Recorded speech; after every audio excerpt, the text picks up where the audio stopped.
All right, good afternoon, guys. It's Only Love here again. And in today's section, I would like to talk about depression.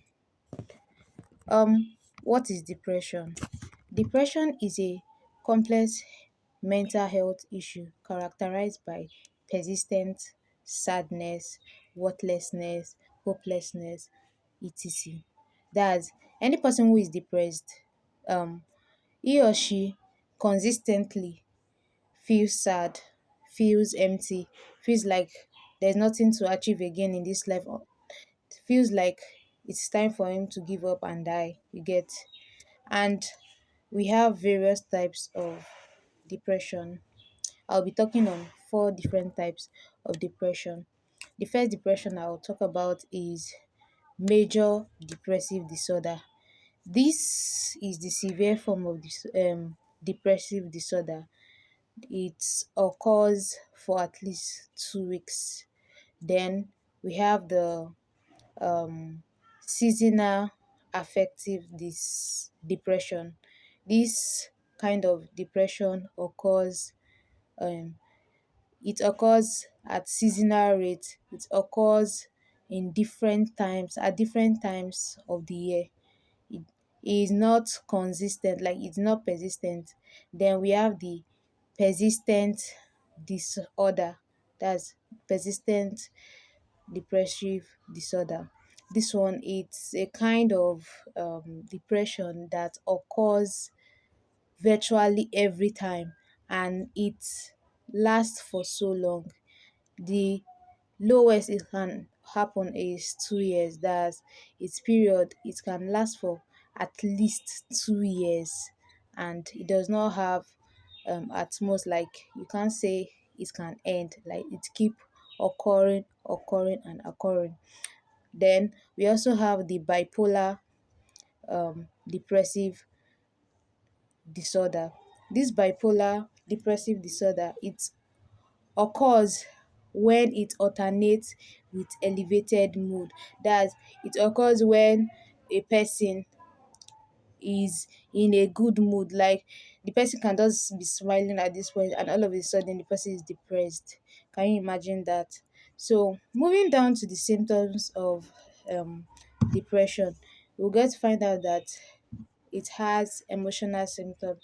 This At this point the person feels so sad, the person feels anxiety, worthlessness, and so on. Then we have the physical symptoms, that's changes in character, sleep disturbance, loss of energy, fatigue.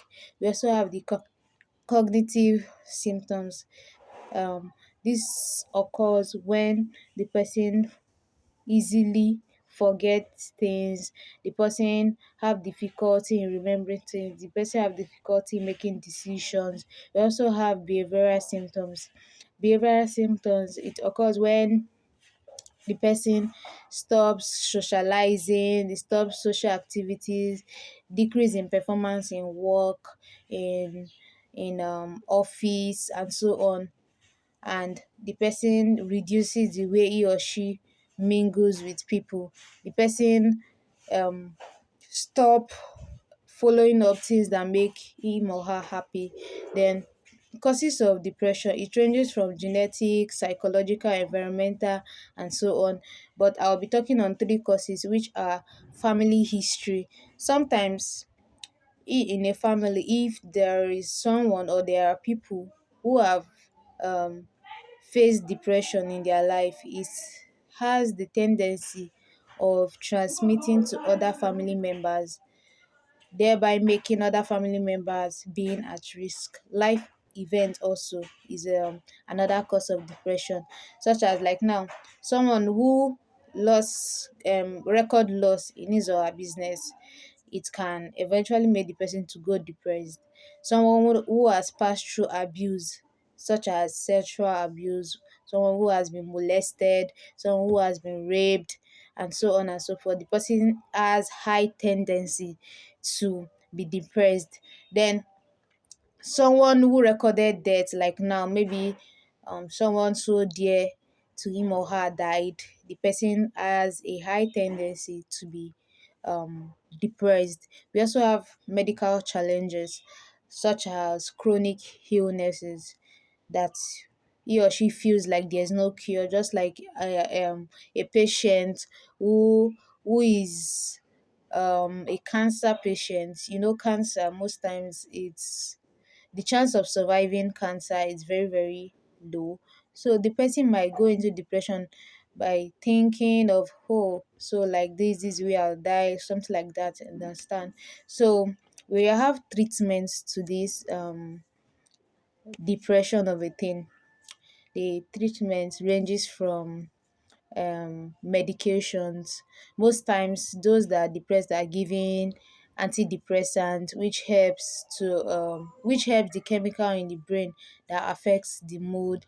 We also get all right. The second one is psychotherapy. Example of psychotherapy is cognitive behavioral therapy. It helps um individual understand and it reduces negative thought. We have the lifestyle changes, regular exercise, healthy diet, sufficient exercise helps a lot. Then support system. This support system can come from families, friends.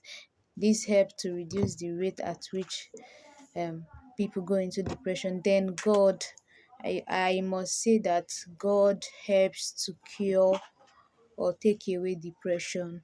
He is the ultimate. He is the all in all. All power belongs to him. There's nothing he cannot do.